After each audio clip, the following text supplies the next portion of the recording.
make sure that nobody's left behind, and we're focusing on our sponsorship effort around STEM education, particularly girls in STEM education and special needs.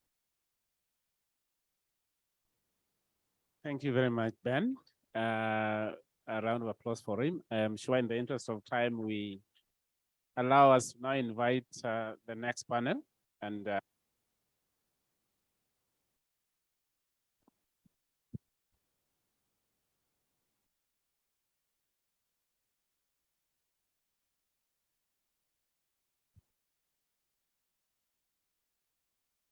okay, so may I now invite my panel for this session?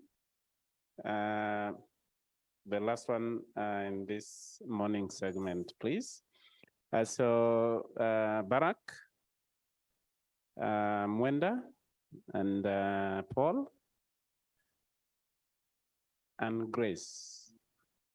So this session will be looking at building a more resilient and secure ccTLD ecosystem for social and economic development. A few acronyms there. I am sure my panel will demystify these acronyms. Yes, I am trying to ensure this panel is balanced. If it is not a panel, then at least in sitting. Okay, so I'll be roving around as they bring in the next mic. So in the interest of time, I just want to give an overview of this particular segment, but I also want it to be very engaging. I know a number of, the participants here are very keen on security matters, and the earlier panel demonstrated that. So before we start, I just want them to do a quick round of, introductions. Less than 30 seconds each to tell us who they are, and before we take the next level. Thank you very much, Bob. Good morning, everyone. And I think it's morning. Afternoon. Good afternoon, everyone. And good morning, good evening for those who are following us online. I think we have many others who are who've tuned into this conversation from different parts of the world. My name is Barrack Otieno from Africa Top Level Domains Organization, the regional association for country code top level domain registries on the African continent. So just like most of you know, the Kenya Association of Manufacturers, the country code top level domain registries also have an association that brings them together, and I am part and parcel of that family. Oh, okay. Thank you, Barrack. My name is Mwendwa Kivuva, and I run a registrar.k registrar called transworldafrica.co.k, and I'm also a board member at ICANN. Good afternoon, everyone. My name is Grace Ingabire. I'm the CEO of RICTA. RICTA is the .ke of Rwanda. So we manage the country domain names, and on top of that, we manage as well the Internet Exchange Point of Rwanda. So I'm happy to be here. Good afternoon, and also good morning and evening for those who are online. My name is Paul Kariuki, wearing 3 hats. I'm a director in Kenya. Also from the University of Nairobi, I'm director ICT. Thank you. So thank you very much. So like we said, this panel is looking at overall building a more resilient and secure ccTLD ecosystem for social and economic development. I'm tempted to begin from the KM of ccTLDs, or AKA the AFTLD. So maybe Barrack could paint us a regional perspective of how ccTLDs, who happen to be the members of the AFTLD, really contribute, first of all, from being resilient, contribute to social economic development. And then I would like a registry operator, Grace, to give us a perspective of an actual registry, what they do as a registry to ensure that happens. And then we have a registrar in Kivuva, who will give the perspective of a registrar. That looks interesting, isn't it? So a regional perspective, a registry, then a registrar. So they happen to be ours. We are missing a registrant, probably from the floor. Over to you, Barrack. Thank you very much, Bob. I think before I talk about the socio-economic aspects, it would be good to just repeat and break down what a country code top-level domain registry is for those who might be hearing it for the first time and those who missed the first session. So, of course, at the heart of the internet, numbers, as we have all heard. Either a device needs a number to find another device on the internet, but normally as human beings, we cannot remember the numbers. Maybe we can only remember 5 or 3, those people who are close to your heart, depending on your age. As we advance, also the numbers that we are able to memorize also reduce in the head. And so that's why we have the domain name system, which was invented in the early 80s. And it is simply a way in which these numbers can be translated into names that we can easily remember. Now, there is a critical organization that is represented by Bob, the Internet Corporation for Assigned Names and Numbers, which is charged with the responsibility of taking care of these names and numbers globally. It is the one which distributes those names and numbers globally.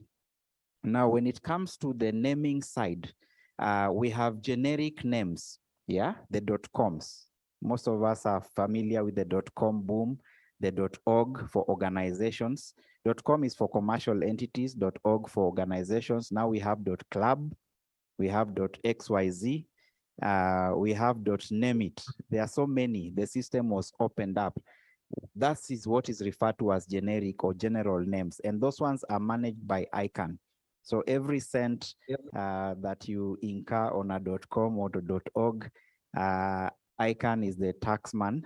They make sure they get something from it. But on the extreme end, we also have the country code top-level domain registries. In this case, we have .ke for the Kenya Network Information Center, or .tz for Tanzania Network Information Center, or .dz. You can Google which country it represents, or .za for South Africa, for that matter. Now, the difference is the country code top-level domain registries come into being as a result of a decree. The International Standards Organization. There's a standard called ISO 3166. That standard is what determines what is a country and what is a country is not. So if you see any country that has a code, that is a country that is recognized by the United Nations. And of course, it's in the International Standards Organization. So of course, for Kenya, we have KE. Some of our runners, you will see KEN. So the country code top-level domain registries are administered at country level. There are organizations such as the Kenya Network Information Center that are trustees of an important code. And these organizations are at the heart of internet development in the country.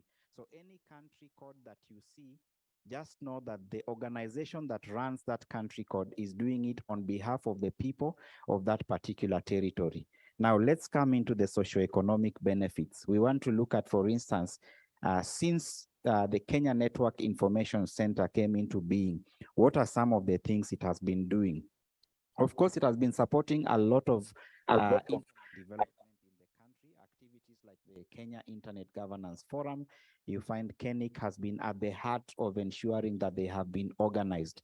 You find that many other community activities out there, I don't want to blow the trumpet for KENIC, but they have been going out to the community, making sure that more and more people are able to understand the internet value chain.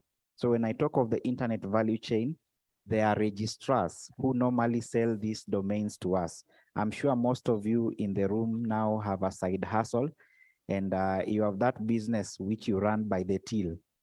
Yeah, when someone calls you here, you just answer, tuma pesa kwa hiyo till, isn't it? The business is online and no one knows that it exists. So those are some of the opportunities that the .ke namespace has been able to provide for us. If you go to neighboring countries, for instance, we have colleagues from South Africa here. They also had their South Africa Domain Name System Forum earlier in the year. They are doing a lot of initiatives to bring the youth into the internet value chain space so that we are able to do business and trade online. Most of you know that Kenya was ranked very highly in assisting other peoples to do exams in Europe, isn't it?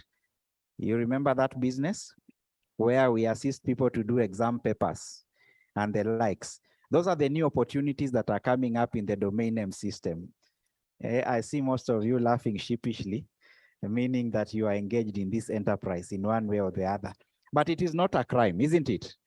Provided the government is also making some money from it. So the same is happening in South Africa. The same is happening in Nigeria.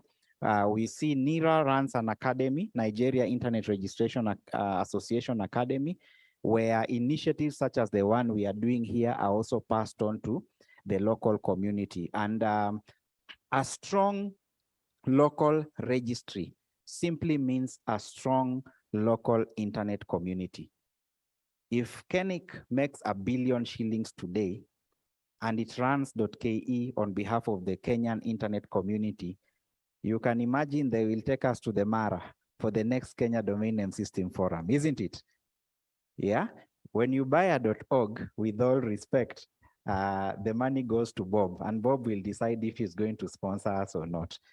I end there for now. Thank you very much. Barrack, that was not very fair. I can assure you, I don't collect the taxes, as you will see. So Grace, do you agree with Barrack, from the socio-economic perspective? To what extent has .rw, which is Kenik for Rwanda, is actually doing exactly what Barrack has said? Yes. So thank you, Bob. So I fully support and agree with Barrack. I have been seeing so many initiatives that have been done at the continental level, but I have been tasked to talk about the registry, what we are doing as a registry in Rwanda. So to me, before I even speak about the socio-economic development, I still believe before we move to that point, we need to prepare the infrastructure. So we need to have a robust infrastructure that is ready. So I took time just to reflect and think about some of the things that we have been doing in country to build that robust infrastructure. I know the list is too many, but I will try just to highlight some of the key components that I believe every registry in the room, every registry that is following us online can just learn from our experience. But again, we are here to learn. So some of them, I can talk about the DNSSEC.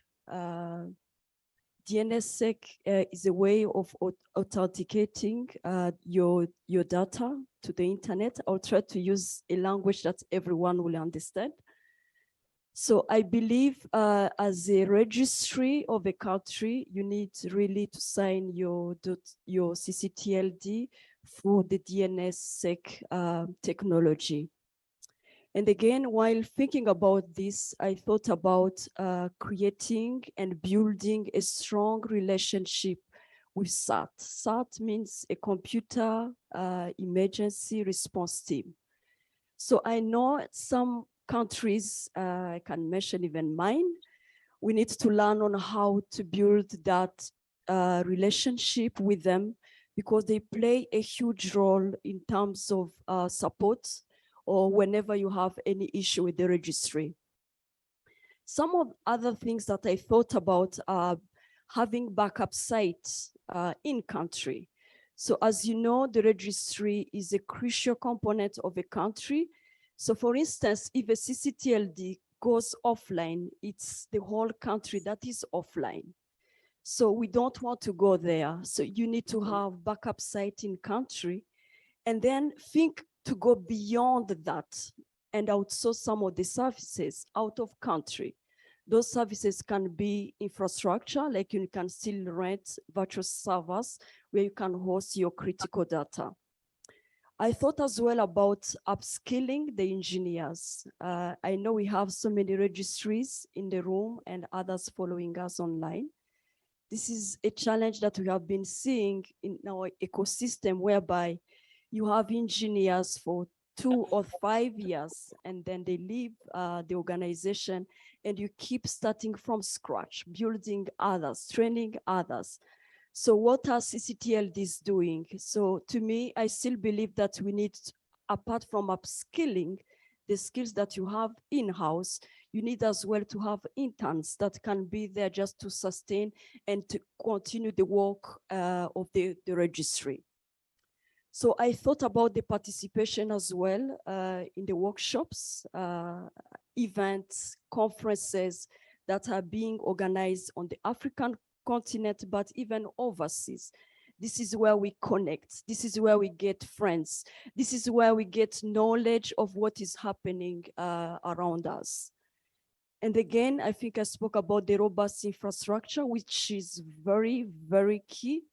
And when I talk about infrastructure, I think about firewalls. I'll talk about some of the acronym here. IPS, IDS, those mechanisms that you need to put in place so that you can have a stable and resilient infrastructure. I can highlight as well about policies. I believe every registry needs to have policies in place, policies around DPR, those are dispute resolution, policies around WHOIS, policies around any matter that you are doing. And again, for you to reach that level of socioeconomic development, you need to ease the accreditation of registrars. The registrars are resellers of your domain name. And on top of that, ease the registration for the citizen, the registrars that are in the room. Facilitate them to get your service at one go. So there are quite a number of items that I still believe that the registry still needs to do. I just try to highlight some of them, but just to complement on what Barrack mentioned, he spoke about the community. Yes, as the Registry of Rwanda, we are part of the community building. There are some of the activities that we organize, such as the Internet Governance Forum. So we do the NOGS. NOGS are Network Operators Group, where we trained engineers in Rwanda. And again, some other activities, for instance, like training women or SMEs to go online. Because we still believe that to have a domain name is one thing, but what do you do with that domain name if you don't know how to use it, if you don't know how to produce a result with it? So I think I'll just end here. So thank you. Thank you very much, Grace. You know, you've thrown a challenge to registrars, and glad that a registrar is speaking next. You know, what else would they ask from registries? But before Kivuva says that, I'm sure you want to also just discuss their own contribution from the perspective of registrars on a resilient and secure ccTLD ecosystem and social economic development. So Kivuva, please. Okay, thank you, Bob. So registrars are these people, the intermediary between the end user and the registry. So if you want to register your domain, you register through a registrar. And there's always benefits in having a local registrar, like registering a .k domain, because it means if there's any dispute, you can actually see the figure you are disputing with, or you can talk to CA or even to KENIC. If you register, let's say a .com domain, and you are not able to, and you have a challenge, maybe it's expiring, or the company which you registered to is going down, or they have gone rogue, where do you get support in getting your business back? you will come to Bob, and Bob will not even be able to help you because it's an international space. So the registrars, they want a stable registry for their business to be able to prosper.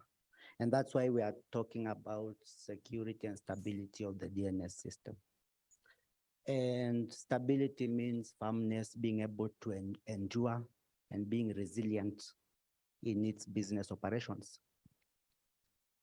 Because it's a Kenya DNS system, a DNS forum, we see that like in terms of financial stability, KENIC is actually very stable. And it's very easy to calculate KENIC's revenue, even if the board does not publish their financials, because you will just take 100,000 domains that have been registered per year times $10 per domain. That's $1 million shillings, $1 million or 100 million. They are about, of course, it's 800 bob, so it will be maybe 80 million shillings per year. It's very easy to calculate their financials.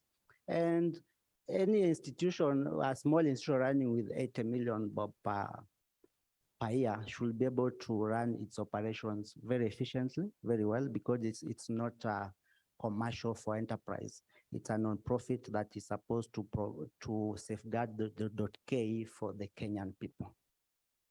Now, that said, it means that then it should be able to attract good human resource and good tools, good services and hosting, like what is being provided by the African Data Center on behalf of KENIC. That said, it means that then at KENIC level, we need to have better processes and policies to ensure sustainability, especially on human resource. I remember some years back, we had a CEO on interim basis. And when he came there, he said, these staff are paid so well, let me slash their salary. And he slashed their salary by half. And what happened? The good technical team left the registry. And with that year and the next year, like 2 years, there were problems in the resilience of the registry. You find that they used to have downtimes. The registry was not really well run. So it means if we are able to attract good human resource at the registry, then it will prosper. And one thing that actually registrars want most is a stable registry that has 100% availability all year long. And stability is the #1 call. Everything else we can say is subordinate to stability of the registry. So like this year, actually, KENIC has gone down there's a month, in 1 month, it went down for 3 days in a row. People could not register .ke domains. So these are questions we need to ask ourselves as KE managers. If a registry goes down, it means we are losing trust in it. So if I'm a bank and I cannot get my services up there because the registry is down, I'll go to .com. So what are we going to do about it? We need to really look at our processes and make sure that we improve. Kaizen, process of continuous improvement. And KENIC is ours. KENIC is not a foreign entity that belongs to other people. So we need to be able to ask the hard questions. We need to be able to help to facilitate it so that it can prosper. But in the last few years, KENIC has actually been doing a robust job in advertising the brand, in upgrading the systems. And as you can now, if, for example, anybody wants to register .ke, some years back, you had to go to some office, meet some people to have your domain registered. But these days, like all registrars are already automated. The process is automated. You can pay using M-Pesa, you can pay using credit card. So that is kudos to KENIC. There is so much progress in that regard. But of course, on the other hand, we are saying, Prof, that there have been challenges in maybe uptime, which really needs to be handled. And I think that's what I will talk to on issues of stability at this point. So I'm sure from Kivuva's comments, I'm told in the TLD business, registrars are kings, and probably Kenik has something to answer. And I will be putting the chair on the spot in a few minutes to probably respond to some of the comments from Kivuva for the benefit of the industry. And I do hope I will still be able to walk out of this hotel in one piece. But before I bring the chairman of Kenik, I want to bring Paul into the discussion. You know, he wears 3 hats, and I thought that he is best placed to now discuss and probably just connect, you know, the DNS industry or the DNS marketplace or the DNS, you know, with the 4th industrial revolution. I'm not sure why it is 4th, whether there is a 5th coming or a 6th, and when the 3rd passed. But Paul, so how do you connect, you know, this industrial revolution? Is there any role for the industry? Is there any impact? Does it affect us? Is it relevant for this particular, you know, industry in this room? Thank you very much. And since I said I wear 3 hats, I'll help my chair a little bit because I also sit on that board.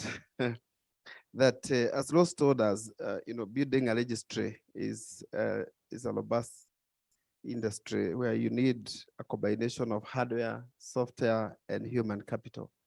And therefore the investment needed is also humongous to run that registry and ensure that it has resilient in terms of infrastructure, in terms of the backup that you put in place, and also how fast you can also be able to bring them up. So we need to appreciate that there is need, of course, for us from where we sit to improve our business and ensure that the registrars and also the end user customers are happy with the service that we render. And we, of course, appreciate the feedback that come forth from that industry. And of course, we'll do much to pull up our socks. Now, on to the question that I'm supposed to respond is about for the industrial revolution.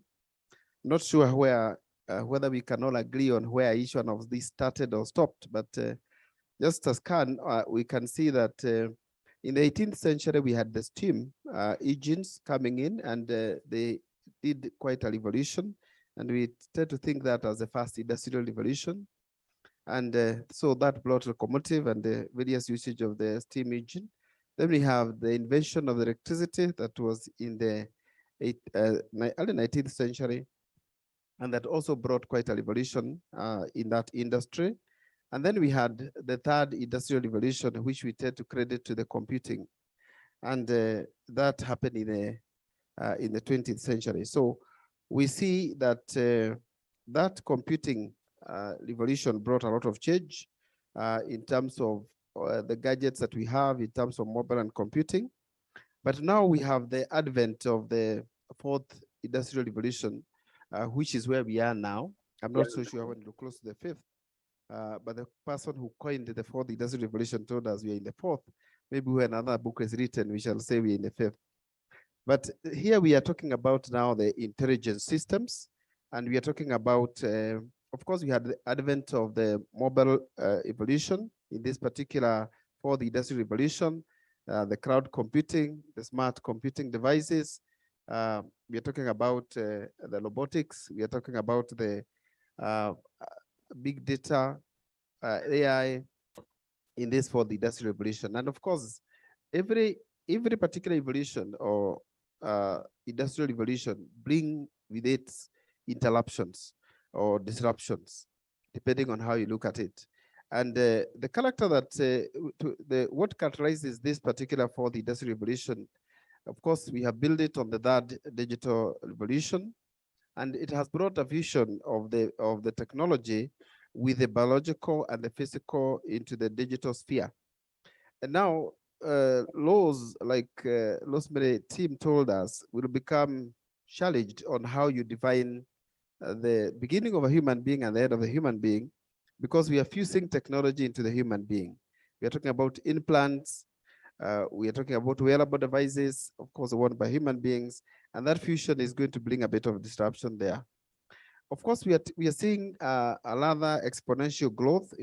We can actually call it an explosion in terms of the speed which we are growing, and we are now having technology that are challenging the speed of light, and we are talking about how can we move faster than light. And of course, as we grew up, we knew that the fastest thing was light. We are talking about utilization of technology in different areas, as I mentioned, and we are now talking about things like 3D computing, of course, the Internet of Things. And looking at the DNA space in this area, we are still going to find ways of which you can address your pet using a wearable device, using the name you have given it, and you want to call it even when you are not near it. So how are we going to ensure those things are captured in the DNA space? So we have been talking a lot about servers and computing devices. Of course, now we have the size of a server that Shim knew when he was joining the technology, now fitting in a mobile phone or on a watch. But as we have those becoming miniature and being implanted in human beings, or even into other biological sphere, how are we going to address the menace that will be created by that?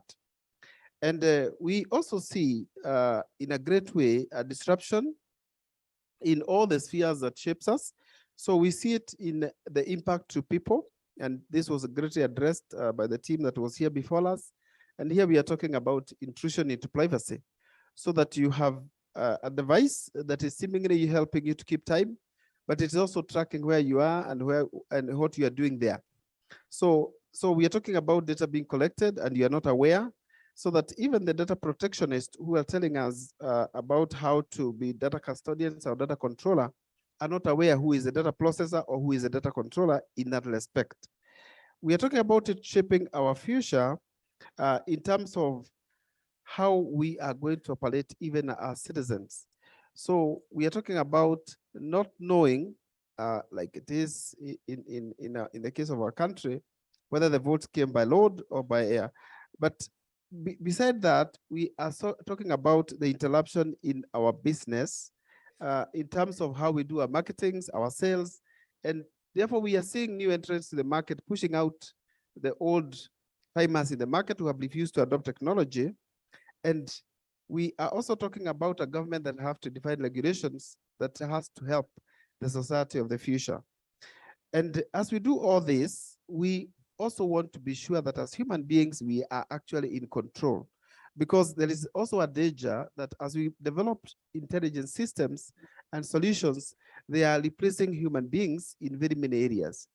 Of course, we had this fear in the third industrial revolution where people feared that a lot of jobs will be lost as automation happened. But the fourth industrial revolution, where you talk about robotics and where you're talking about the AI, is even bigger in terms of that threat. So, but human beings have always been resilient in the way they have responded and they have shaped the usage of technology. But in terms of the DNA usage, how is the registries and also ICANNs and the regulators in this area going to ensure that the influx of the usage of the names space and the claiming of the namespace is continued to be done in a very fast and efficient manner to cope with the ever-changing speed in our technology? We are talking about 5G, and before we roll out 5G, they are talking about rolling out 6G. So the solutions we are building able to cope with this ever-changing demand in our society. We also have the disruption that have happened in our social space. We have the emergence of the social media networks that are giving people services that are hitherto only available as premium services. So today, if you want to create a name, you go to TikTok and you create it and you call yourself Rigathi G and you have a name. So it is faster than you could register a domain. Before you could access Kivuva, you have a name and it is trending and you can use it for marketing and knowing where you are. So how do we now evolve and also adopt to be able to be relevant in this modern age? And I think that is a bigger question on how we maintain our relevance so that all this ecosystem that we have built around the DNS can really remain relevant into the future. Thank you. Thank you very much, Paul. And so I want to ensure I still have my audience. So if they have been following, then this is the time for questions to any of the panelists. So like we do it, if we could, move from this, no, now we move this way, isn't it? Left to right. So from that side, who wants to go first? So my mic team, so we have a question there, then we come to this row.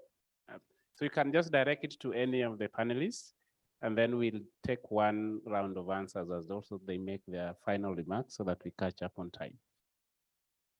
So when you ask your question, just introduce yourself before you ask your question. And then we'll also read the online ones, just in case we have something. So a mic there, please. Right at the farthest end.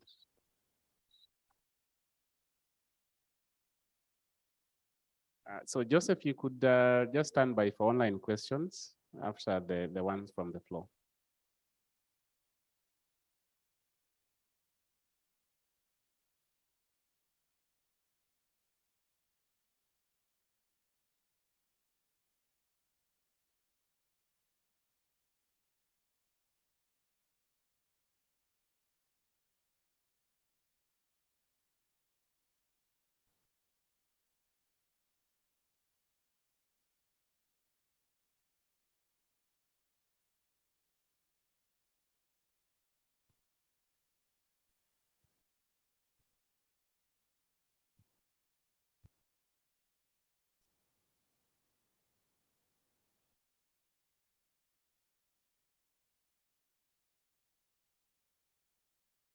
Good afternoon.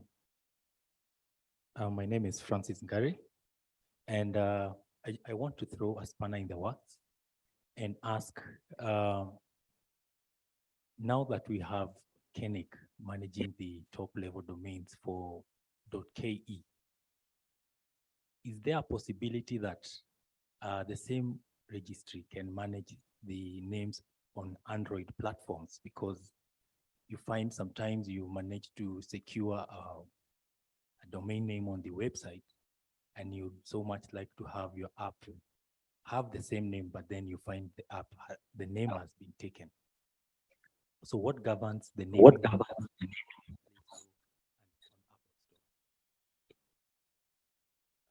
Barrack, I'm sure you also took note of that.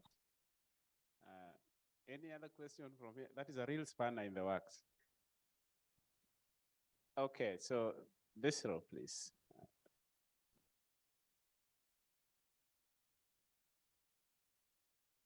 Good afternoon.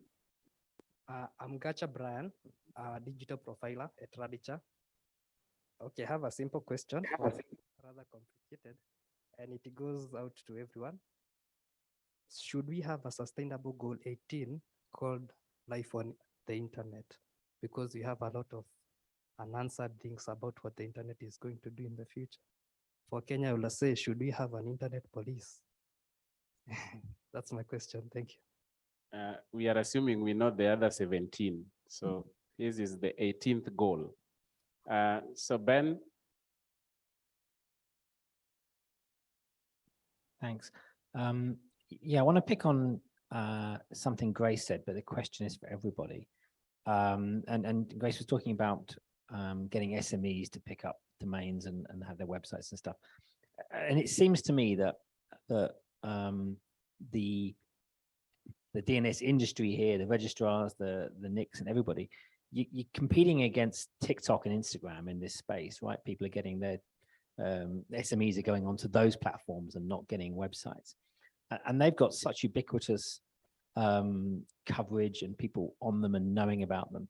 So how does the DNS ecosystem, come back against that when they've got those platforms have got so much more coverage and advertising and everything else? So how collectively does the players in the domain ecosystem come back and get SMEs to take up their websites?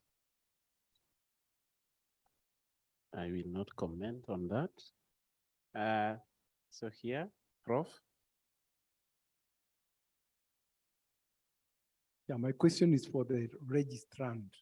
I think the university, the people who actually pick the device, the domains. What drives the demand? How do you value as an institution, how do you value a domain name? And how many, in a typical large organization, how many do you normally want to take? And is it just for university or it can be also for the students and the lecturers? Yeah, but just answer the question in terms of value, economic value, social value, whatever value. How is that valued by your institution? Thank you. Last row, please, right at the back.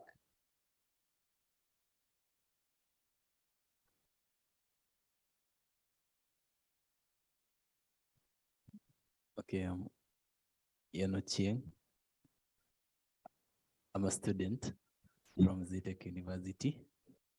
So my question is, you find that sometimes you wanted to host a website, like we do it practically, maybe you've created your website and want to host it on maybe using .ke. There are some other sites using .com, you can host free, but you find that now in our local network, it's really hard to find where you can host free, maybe for practice and all that. So what initiative are you taking as an organization to help us? Because as we do these things, we try to bridge that gap between us as students and you people at workplace so that we get the necessary skills that you people use, and we also would want to know how to navigate the challenges that you face so that as we grow, we get the solutions. So essentially, what packages do we have for students? And I saw Ben running away. I'm not sure, the question must have been very hot. Last one at the back, and then we take the online questions. In this first round, if we have time, I will come back again. Hello, afternoon. My name is Alan Rope.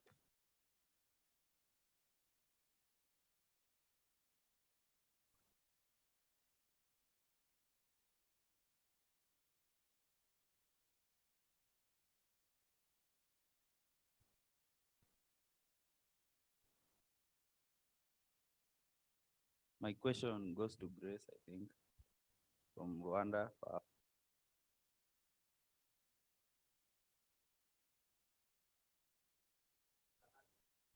So your mic, I think, has an issue. As they do that, do we have our online, Joseph? You are ready? Yeah, please read the online ones.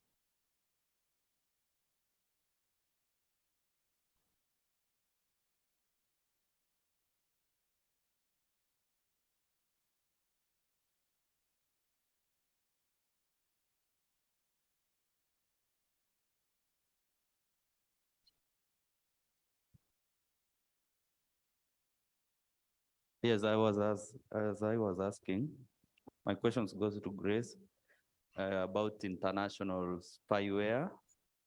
There was an allegation, or perhaps it is the truth, known as Pegasus. It was used against a Belgian journalist. What has Rwanda, or what did Rwanda do against reforms or policies against the use of international spyware against its own citizens or international citizens?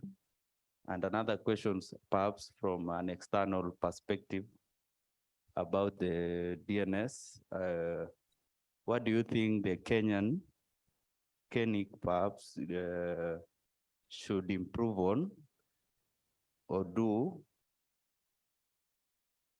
on youth startups? Okay.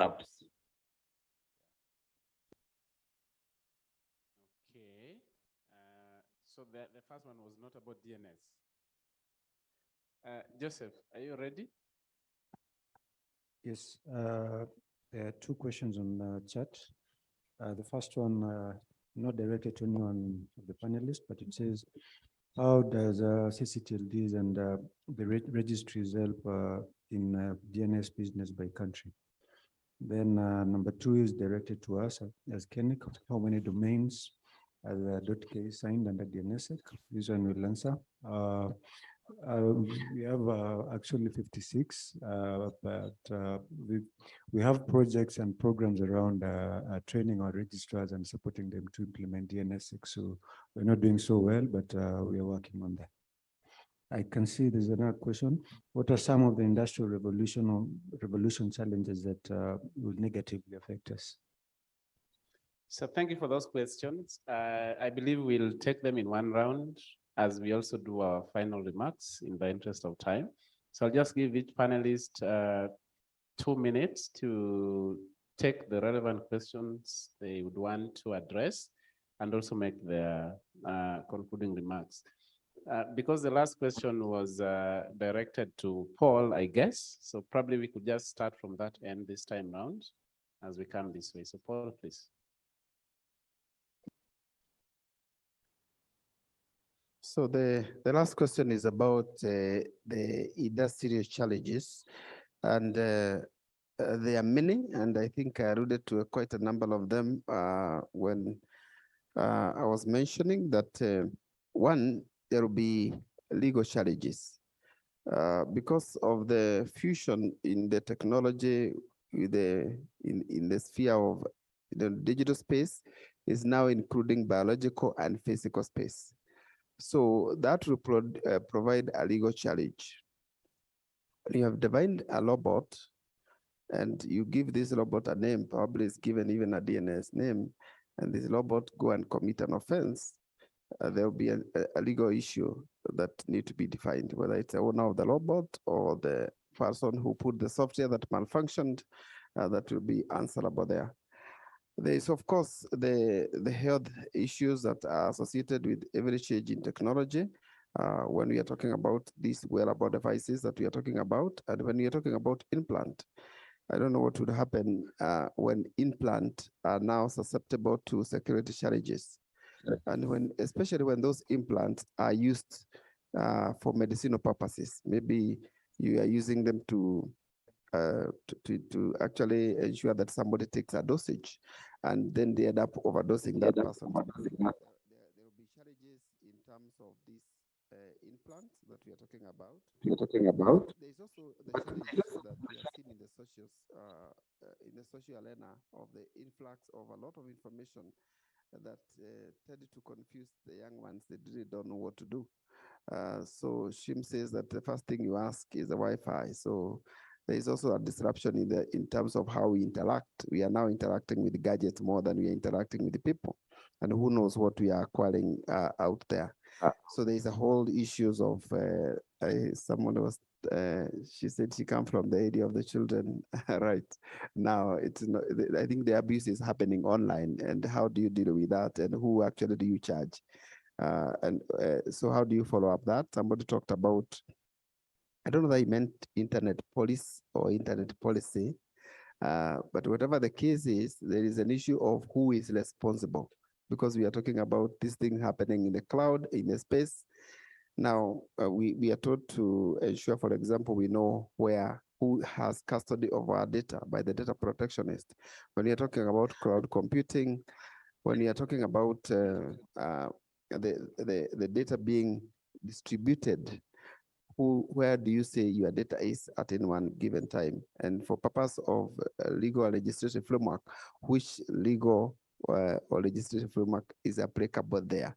So I think if we are talking about international internet police, they may be relevant in that area so that they can be able to play all around.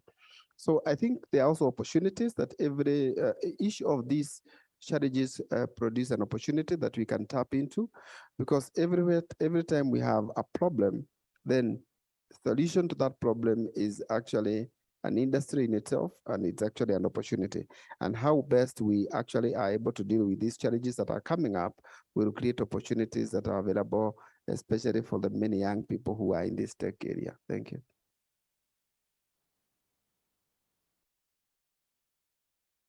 So thank you. I'll try to respond to two questions. One was addressed by Ben from Liquid, though he's not in the room, but I'll try to share some of the insight. So his question was around how do registry sensitize SMEs to go online. I'll talk about a couple of initiatives that we have been doing in country. One of them being to automate domain names with company registrar. So what does this mean? So it means when someone comes to register his company, automatically you have that opportunity to have your online presence. So this is an activity that is ongoing, and we believe this will help more SMEs to get digitized. So apart from that, we are as well engaging the taxpayers office for them, at least for those SMEs who have been already there, once they are paying taxes on an annual basis or on a quarterly basis, they see that portal within them always reminding them to go online. But apart from that, we are thinking about capacity building mainly to educate these SMEs, because going online is one thing, but do you have the skills that will help your SMEs to continue trade and to continue doing your business online? So the second question was about what the registry or the registrar are doing to support. I think this is in line with capacity building on DNS. So I have seen a lot of programs in Africa through AFTLD or through other umbrellas such as ICANN and others, just to assist the community to train them on DNS. These are activities that we do in country, and I have seen it as well in other countries, where we support the engineers in ISPs and telcos, just to equip them with the skills that they need. And the last question that came from my friend there that I did not catch properly, but I'll take time to talk to you offline. Thank you. Thank you, Grace. So I will try to talk about DNSSEC for a minute. There's a question that has been asked on how many records are signed. And from Landy, our techie at Kenik, you see it's 56.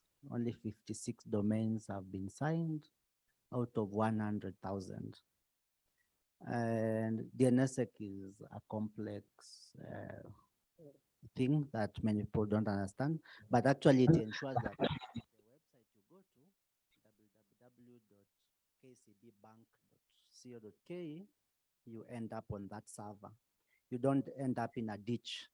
So that if somebody sets up a fake website like KCB impersonating, and you go to kcb.bank.co.ke, somebody will not be able to intercept that your records and land you on a fake server. So that is the simplest explanation I can give. But of course, it's more technical than that. And the issue of signing domains, because the registry already is signed.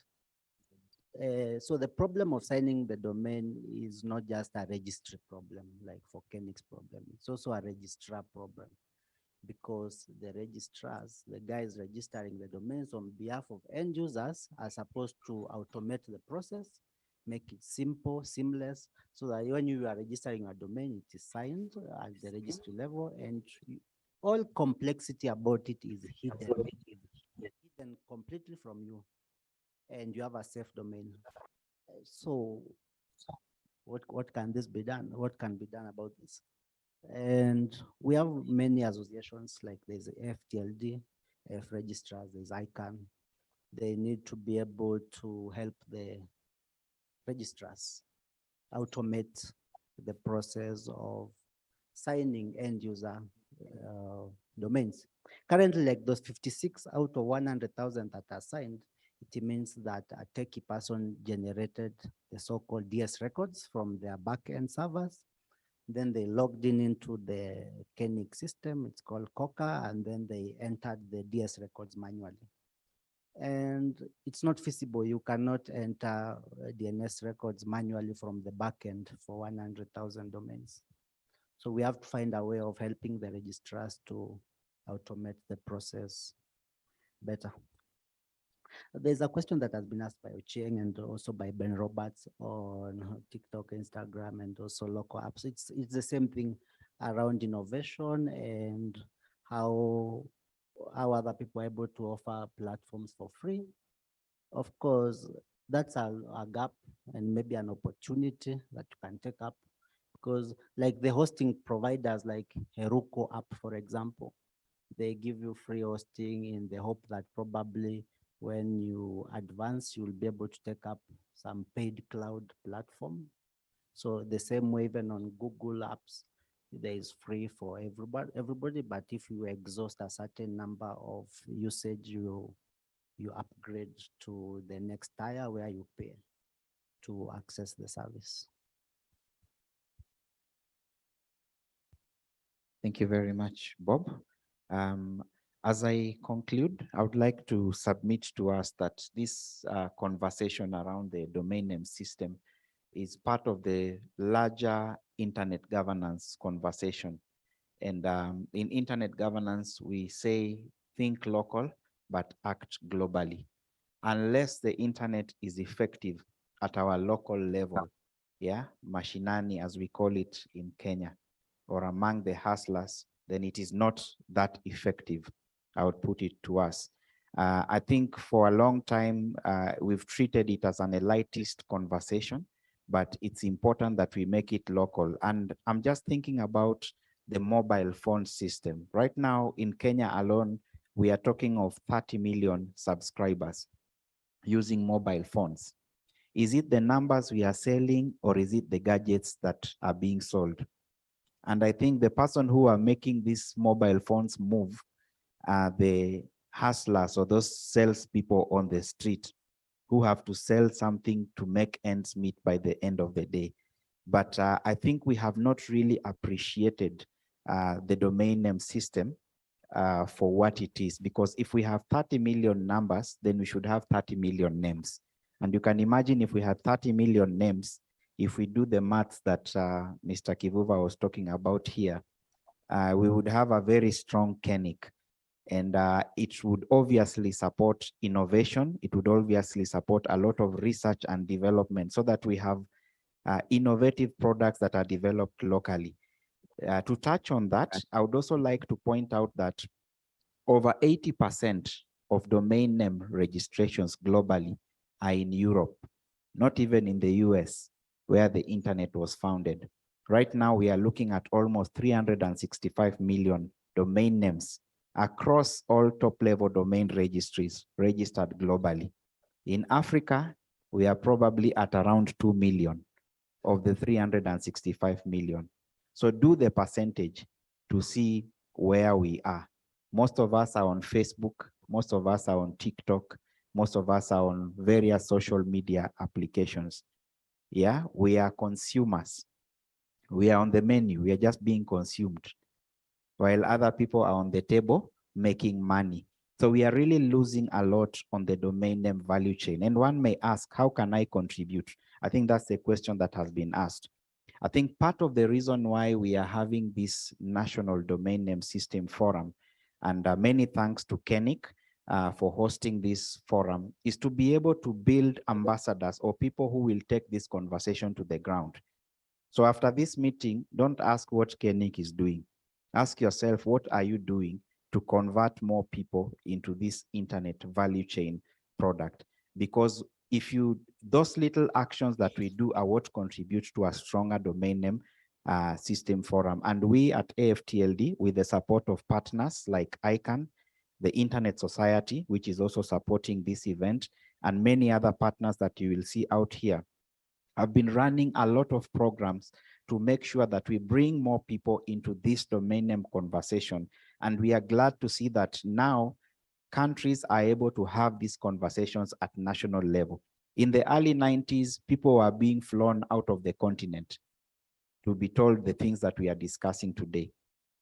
When I started working at AFTLD in 2011, more than 50% of our country code top level domain registries were managed outside this African continent.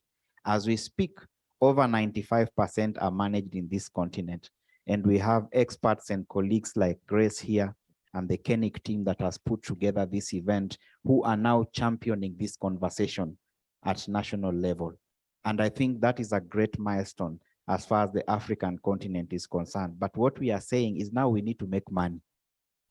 We don't want to be trained. We have been trained enough.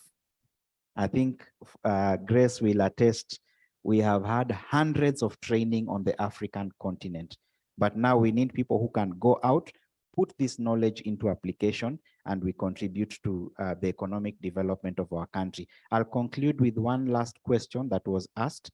The domain name system works on a first come, first served basis until the constitution is changed. I don't know when. So what happens is, if, for instance, I have not registered Barrack.ke, the first person who will register Barrack.ke, provided he demonstrates that he was not malicious, is the one who will own that domain name. But for instance, in some cases, and maybe this may not be for this forum because it will take a while, you go and try to register kenneth.or.ke, and you know that Professor Meoli is here representing Kenya Education Network, and you cannot prove that you have any relation or you are an official representative of Kenya Education Network. Your actions will be treated to be fraudulent in a way. Yeah, but I'm sure these are trainings that will be conducted later on so that we are able to understand. But the DNS system is a tree. At the top is a dot, the root. Then it can either be country code or it can either be generic. Registries are charged with the responsibility of managing all the either under the generic or under the country codes. Under registries, they appoint registrars, but some registries in the past also acted as registrars. But as the system has been growing, there has been need to separate functions. And that is what we at AFTLD have been doing, going around countries, taking this forum around countries, teaching people best practices. So just to give you a picture as we conclude, this is the 10th edition. Tomorrow we start the Africa Domain Name System Forum. The youngest registry in the room is .ss for South Sudan. I see Steve in there waving. They are young, but they are moving very fast. And .ss has been a product of collective efforts of African registries and experts from the continent. We did not go outside the continent to look for expertise to bring .ss. We did it ourselves, and we are proud of what we have been able to achieve as a continent. And that's why Stephen is here. So I think my request is, let us join hands, make sure that we are, when we are talking statistics, we move Africa from 2 million to at least 100 million or 1 billion, so that this can also be a sustainable sector or socioeconomic sector. Thank you. Thank you very much, Barrack. I will not dilute that message any longer. I think with those very many remarks,